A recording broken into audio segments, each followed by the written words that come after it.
With that, I'm going to go ahead and get started. For those of you maybe who are on here and don't know who I am or remember, but I'm Don Clark, Managing Principal of Personal Financial Group. I do want to let everyone know, if you don't know already, but this is being recorded. And the primary reason we do the recording is so that we can later put this on whether it's YouTube, our website, various other places. So you do see that there. We have tried to mute everybody just for the pure sound effect for everybody. I might have to mute mine occasionally because I'm sitting here at the house today, and who knows which one of my dogs are going to get excited and decide to come and join me, hear all the excitement. But anyway, so with that, I'd like to take a few minutes and just say thank you first and introduce our guest, Mr. Marc Zabicki. We are very fortunate through our affiliation with LPL Financial. I mean, as a private independent firm ourselves, to be able to be associated and affiliated with such a great firm with over 18,000 advisors across this country. For me to have an opportunity to have direct contact with an individual like Marc, who is the Chief Investment Officer. And I don't say that lightly. I mean, he is the decision maker, guiding the investment decision-making process across the entire research department within the LPL franchise. And I can tell you that's a role that's not easy as a CFA, chartered financial analyst. That's not an easy role. Marc, welcome. Thank you. I appreciate you taking the time today to be here and share your information with everyone here in the Midwest. Yeah, Don, good to be with you. And yeah, it's not an easy job, but we do it the best we can. Especially when markets were so volatile back in 2022. We think we're going to have a better year this year, and we'll get into that, I'm sure. But being the CIO at LPL gives me an opportunity to continue to do this job, a job that I love. I've been in investment research for 30 years. Got my start way back when at the old Solomon Brothers on the fixed income side of the business, and still going strong after those 30 years, if I must say. Yeah, that's great. So tell me, I'm just kind of curious. I know where I met you. I think it was about 18 months ago in Ojai, California, of all places. We had an advisory type meeting there, and our good friends through American Century, a local Kansas City company who I'm pretty good friends with, they invited me to dinner, and fortunately I had the opportunity to share dinner with you, and we had a great opportunity to visit and talk. So tell me, that was kind of in your earlier stages through LPL. Tell me a little bit, I mean, what brought you to LPL? Well, yeah, good question. So I've had a long-standing relationship with a gentleman by the name of Bert White, who's been with LPL for years and years and years, and he's gone on to other things at this point. So Bert and I crossed paths about 12 years ago. We kept in contact, looking for the right role, the right opportunity to bring me into the LPL fold. And 2 years ago, he offered me a job. It was the right place at the right time for me. So very glad to be here. I am enjoying myself immensely at LPL. It is a very entrepreneurial environment. It is a very collegial environment. It's been a great place to work with great people. Wonderful. Thank you for that. And I appreciate, and for anybody, if you want to know a little bit more about Marc's background, feel free to shoot us an email afterwards. We'll be happy to send you his full bio and link, and you can do your own research within LPL if you'd like to do so. But I want to get on to really the point of this meeting, and we're at the start of the new year.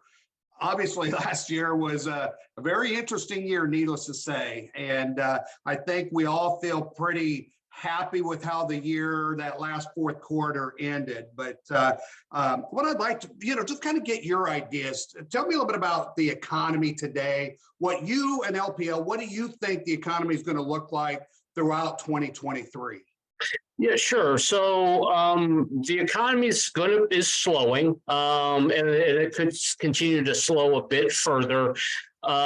We've labeled our expectation for a recession as a mild recession. And I do mean mild. One of the reasons why it's going to be mild, actually two reasons, is U.S. corporate balance sheets remain in good standing. Consumer balance sheets remain in good standing. And then if I could add a third, there's nothing that we point to that we think could cause a big fire in the economy. So we do think that we may be perhaps in the National Bureau of Economic Research will define this for us. We could be in the mild recession already. It kind of feels that way as we get broad-based deceleration in many economic indicators. But we do think it's actually going to be mild in a recession that we could exit from in the second half of this year. You know, it's interesting you say that, and I think in my last quarterly meeting like this, I talked with everybody how.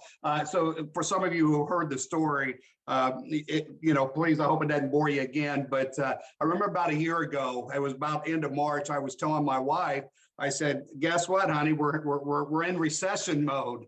And she looked at me and said, "Oh, no, not recession mode." And I said, "Yeah, we're in recession mode." She goes, "Oh, no, you know, we've been married 30 some years." And she knows what recession mode means. And I've said that story to quite a few people over this last year, you know, working with a lot of people who tend to have a little bit more money, maybe spend a little bit more. They're in retirement.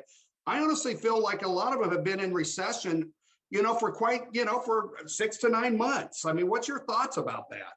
Yeah, it kind of feels that way, honestly. And in reality, probably the level of inflation is a big cause for that general feeling. One of the reasons why we think the recession is actually going to be mild and we'll see some signs of more definitive recovery, if you will, is that level of inflation is going to improve. I mean, we think that inflation is decelerating as we speak, and it's going to continue to decelerate through 2023, and that's probably going to make consumers feel a little bit better about the amount of money they have in their wallet. Yeah, let's take a little bit deeper dive on inflation, if you don't mind. I mean, I look at again, I've been in this industry 30 years, and I don't remember an inflationary time period like what we really have witnessed. So I don't want to be too light about the impacts. And we obviously saw a lot of impacts from not only eggs and milk and fuel and everything else, but the direct result of how the Fed, and we'll talk a bit more about the Fed here and policies here in just a second, but I mean, I don't want to, like I say, underscore kind of what inflation has done to us as an economy. So, I mean, share a little bit more. I mean, do you really think, are we going to stay closer and do this bounce back up to whereas we're starting to see oil, starting to tick back up a little bit? Do you feel we're just going to continue to maybe slide down, or are we going to have that bottom and back up a little bit for a time period? Yeah, all good questions, Don. Let me kind of start out the point of the conversation by saying the following. I think absent COVID and absent some of the policies initiated due to the necessary COVID recovery, we would likely still be at a 2% inflation rate and a 2% 10-year treasury. I think we are going back there. We're not going to get back there in 2023, but there are too many disinflationary pressures in the economy. I think we can argue over the definition of the word transitory. Transitory was a key word that people were identifying the inflation picture with, saying that, inflation is going to be transitory, it's going to be transitory. And now that has become a brunt of a lot of jokes. Actually, inflation was transitory. It was just a little transitory, more longer transitory period than we thought it was going to be. But that's, at the end of the day, that's probably not a surprise, given the fact that when you shut down a global economy like a light switch, and then you turn that global economy back on, you're going to have supply-demand disruption, which is what we saw. And there was more fuel added to the inflation fire based on, fiscal and monetary policy that we could perhaps argue that was unnecessary. So So I don't think inflation is going to kind of, jump back and forth, Don. I think we're going to just generally glide lower in inflation. We are forecasting at the end of the year 2023 for inflation to be around 3.5%. We're at 6.5% today. I wouldn't be surprised, as a matter of fact, if it got a little bit lower than that. So there's enough kind of producer price index data, import price index data, Institute of Supply Managers pricing data that shows us that stuff is continuing to decelerate, and we expect headline CPI to continue to decelerate as well. Yeah, that's great. That's great to hear. And so many times we take a look at 1 year at any time period, and the impacts are so great in 1 year. I mean, last year's inflation for 1 year. As a financial planner, certified planner who's plans out, I don't plan for 1 year. I plan for 10, 20, infinity.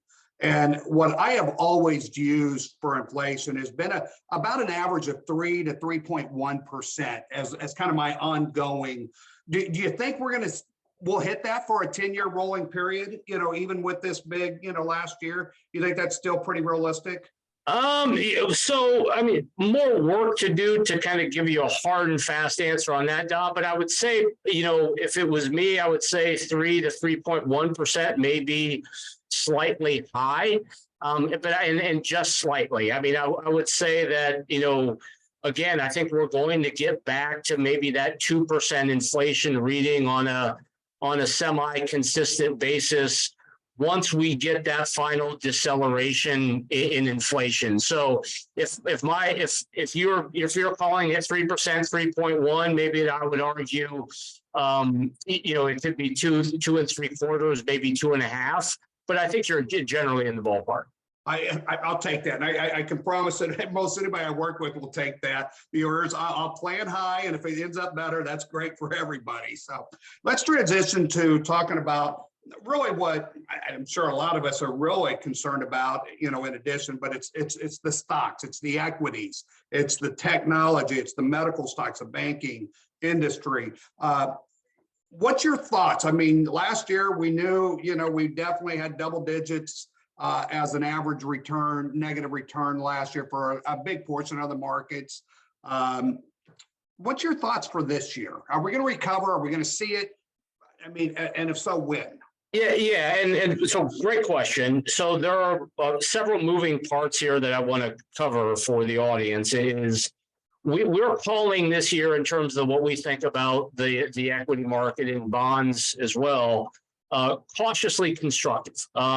Cautious being, we're not exactly clear on the depth of the recession. Our base case is mild. It could vary from that. If it does, maybe our opinion would vary. But let me tell you why it's cautiously constructive, given the difficulty that we had in 2022. It's kind of hard to look beyond that and say, okay, what are the real developments without that recency bias, right? Of recalling 2022 and actually looking forward to 23. So a couple of tailwinds that are benefiting us in 23 as we see it. So one of those simply is the Federal Reserve, and the fact that they are going to probably engage in 2 more minor rate hikes in the early portion of 23, and then they're going to pause. And actually, implied market interest rates tell you that they actually could ease, reduce interest rates in the latter months of 23. That remains to be seen. But just from a simple sentiment perspective, Don, if the Federal Reserve stops its rate hike cycle and pauses, we think the market gets better. We just think that sentiment in the marketplace is actually going to improve because people were so concerned about Federal Reserve policy during the course of 2022. So some of that negative sentiment last year reverses into positive sentiment this year. If I look back historically and over a number of years, call it 80 years, call it 90 years actually, since the Great Depression, there's only been 4 times that the S&P 500 has had back-to-back losing years. That is during the Depression, World War II, the 1970s, and the dot-com bubble era.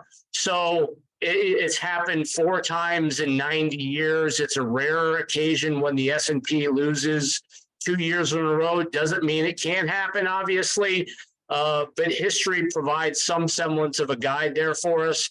And then finally, from a political lens, really, the year after a midterm election year is typically a good one for the market, especially when you get a divided Congress, which is what we do have now.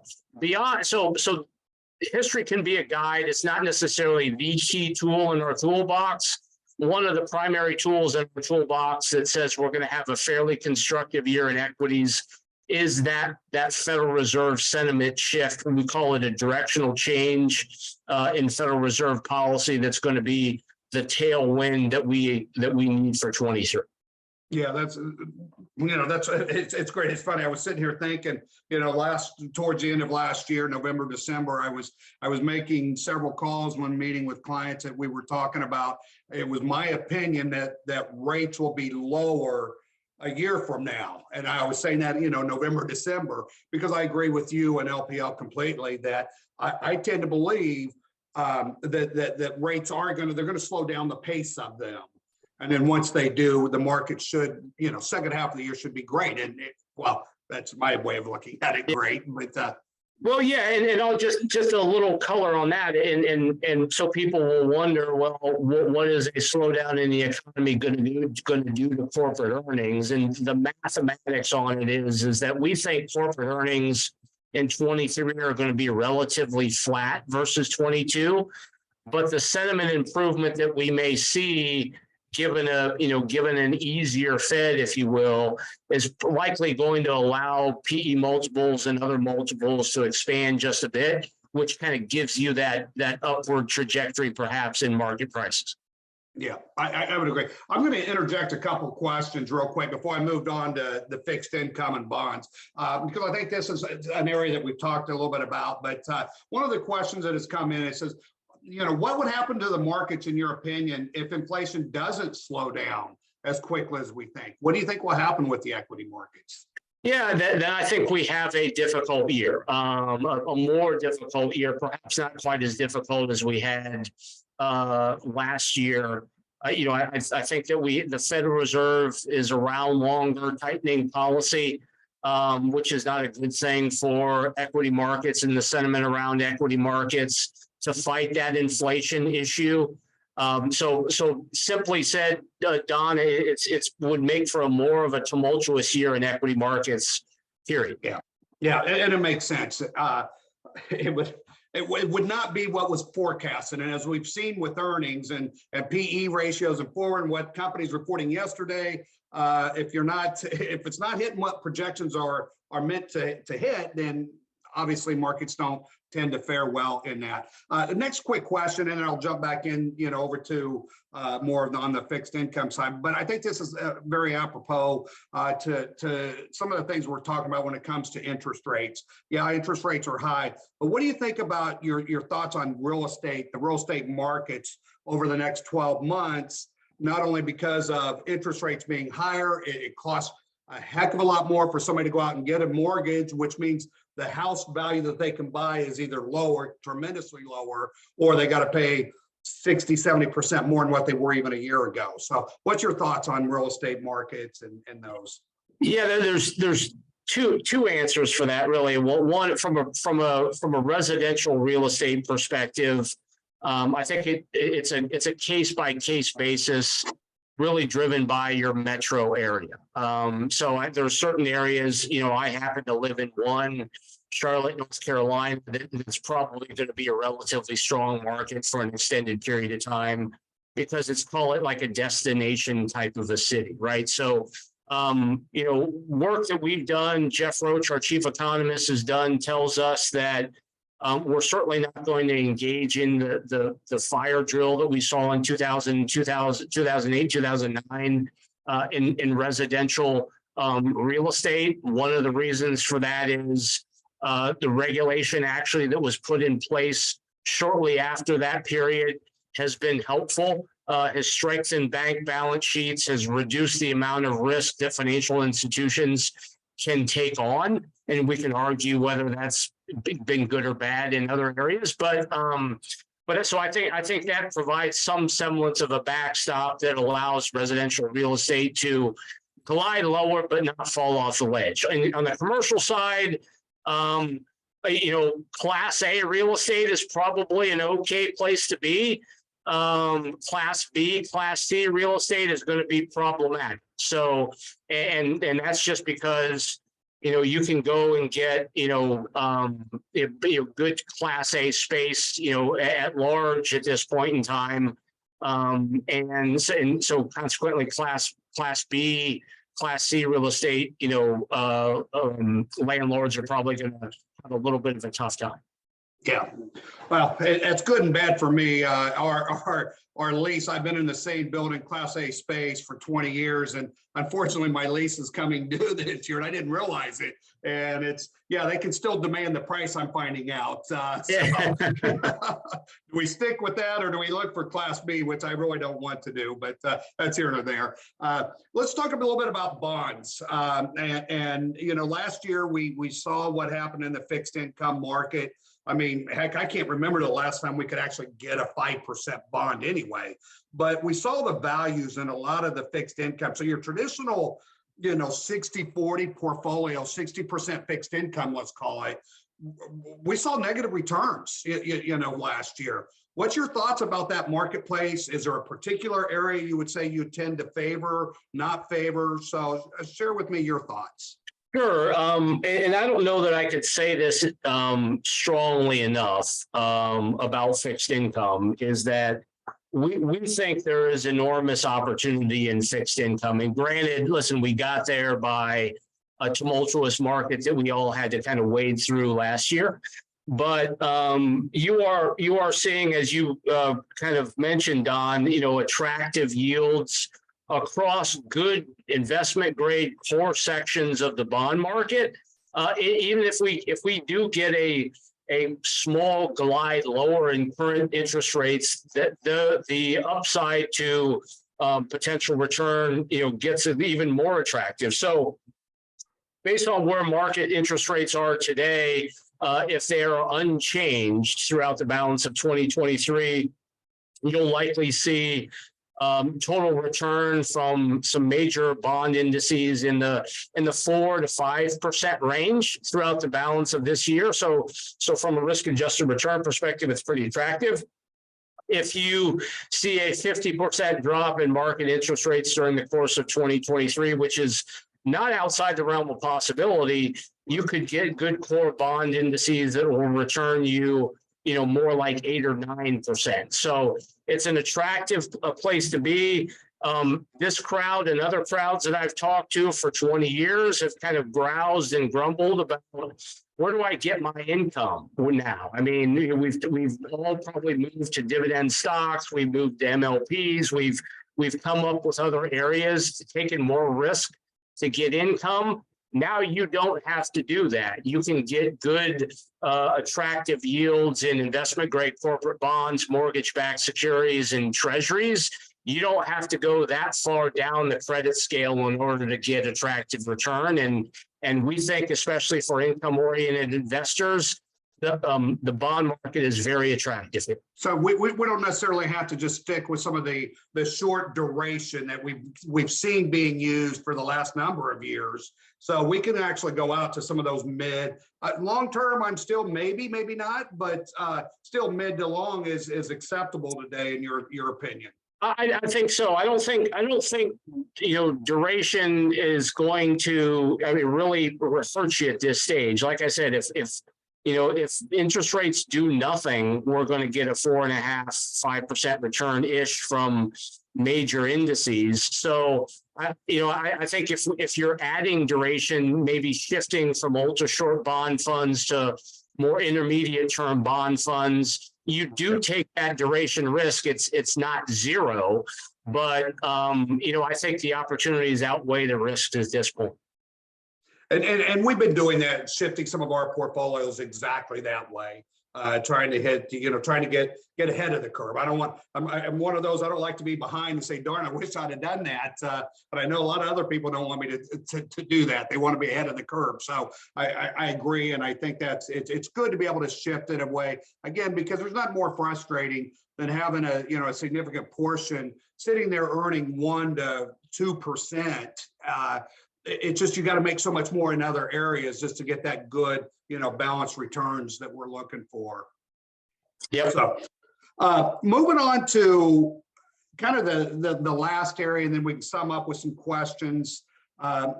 Obviously, nobody likes the situation that's going on with Ukraine, with Russia, the entire kind of geopolitical world that's happening right now.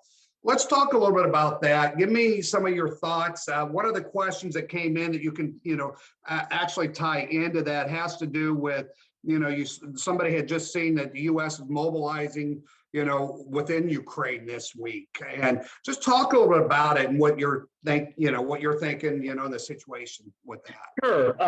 So from a long-term perspective, just the way that we think about the market based on the current geopolitical landscape, and then our key risk, and we can perhaps touch on this a little bit later, Don, is China. China's relationship with the U.S. is really probably our key risk if we look out through the balance of this year. So let me just talk to this concept of geopolitical risk or political risk in general. So political risk across the globe is increasing. And we've seen that for the last 5 or 10 years. That includes U.S. political risk is increasing.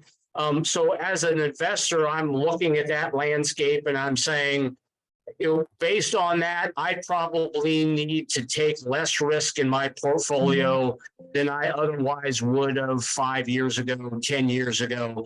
So maybe it just causes us to think differently about how our portfolio is constructed, the risk we're taking, et cetera, et cetera. And the simple reason for that is we don't necessarily know for any great certainty what the geopolitical landscape is going to provide us. Whereas, we never knew with certainty, but maybe 5 or 10 years ago, we had a little bit better visibility. We certainly have much less of that now.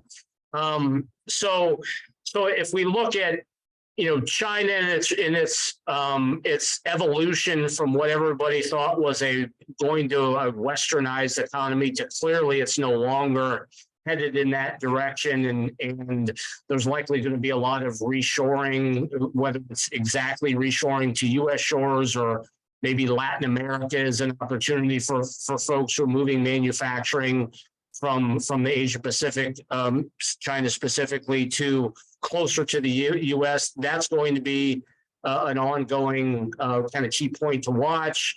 But China and its relationship with the U.S. and what it may or may not do in Taiwan is a key point to watch, because if China takes some military action in Taiwan, it'll be very similar to the kind of disruption that we saw between Russia and Ukraine. So I don't know if I completely answered your question, Don, but just based on the overall risk that we're taking in portfolios, the landscape makes me want to take less risk.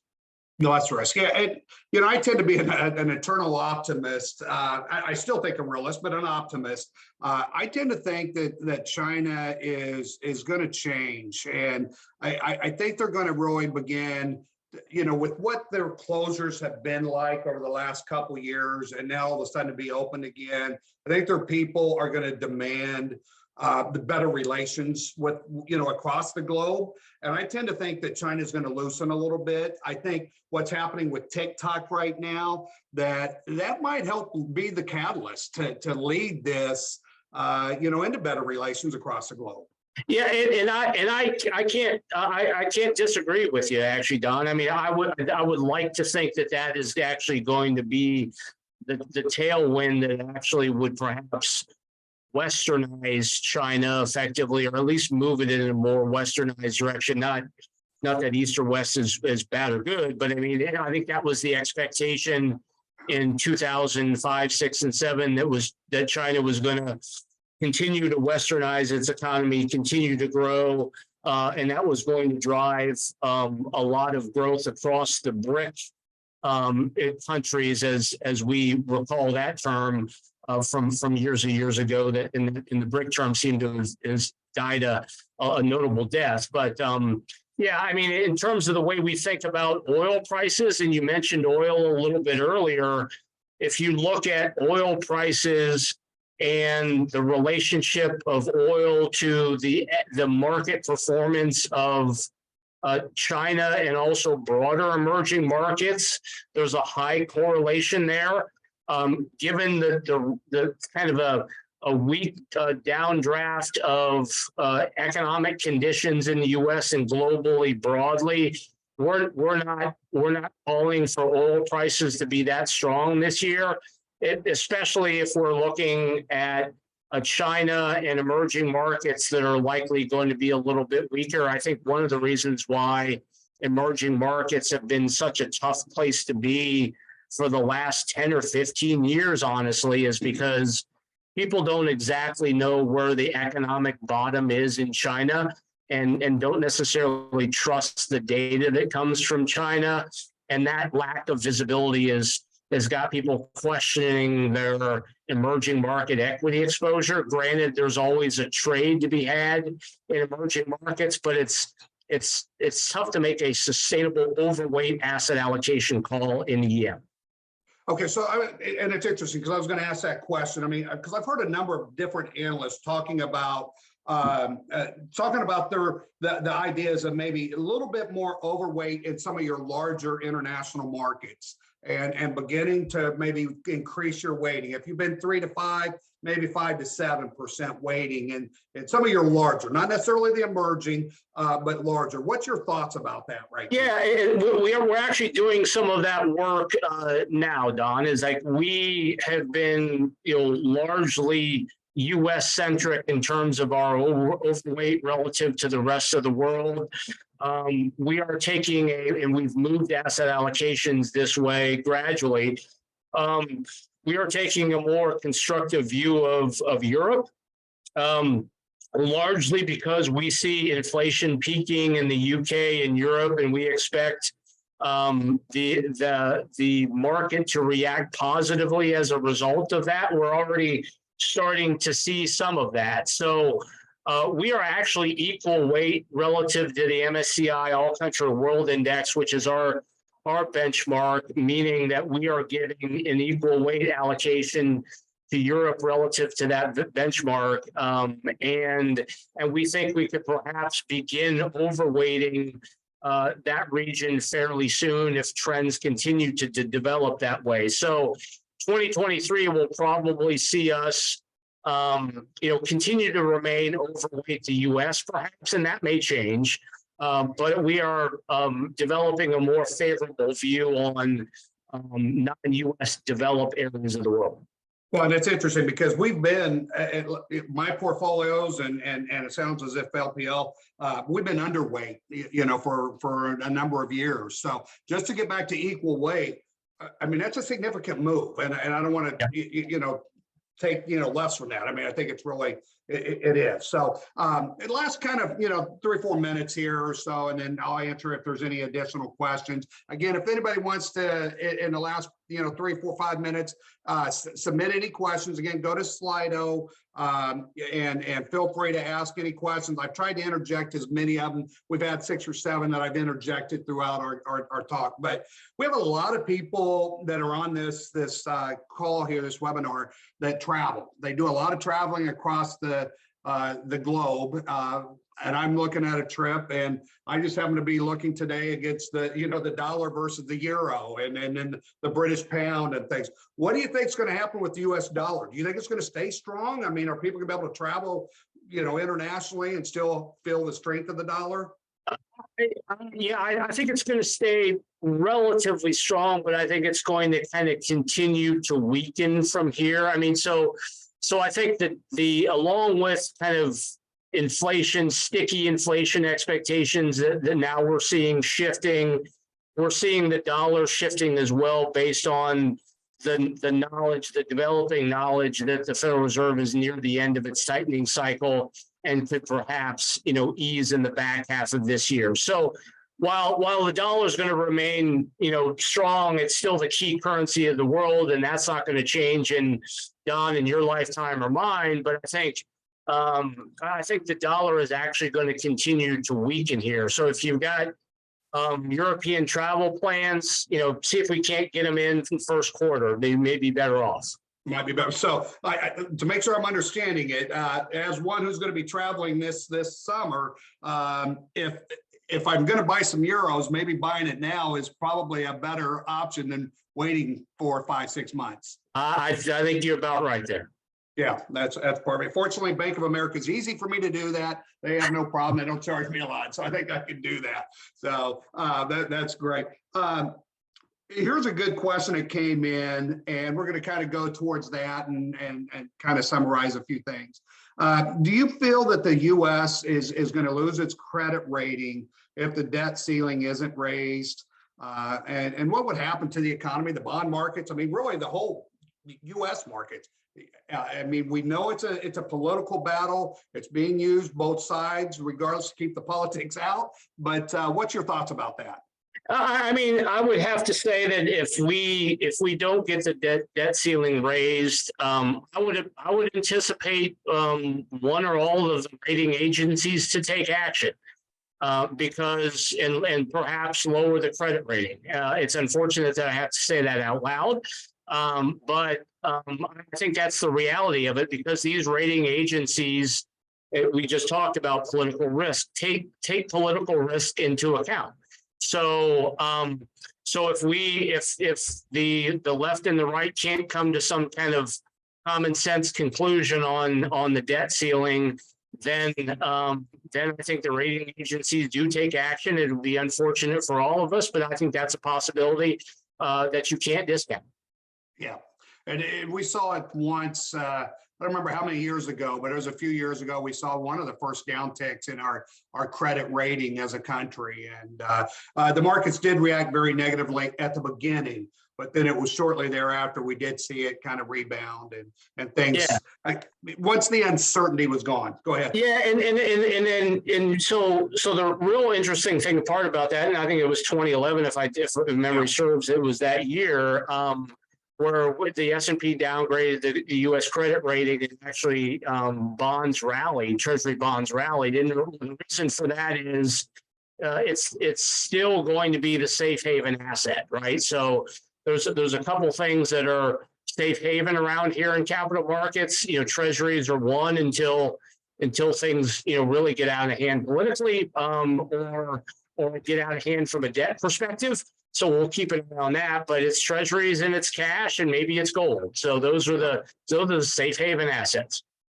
All right, my last question, as far as anything market related anyway, and then I'm going to put you on the spot real quick at the end, but what's your thoughts as far as volatility? Are we going to, one of the things that last year made it very frustrating was we saw the VIX, we saw, really a larger amount of volatility than what we had seen in years past. Do you think that's going to calm down and we're just going to be able to relax from a day-to-day, week to week time period? What's your thoughts? Yeah, I mean, I think it's going to calm down versus last year, but I think it's not going to calm down relative to the 5 years, 3 to 5 years prior to last year.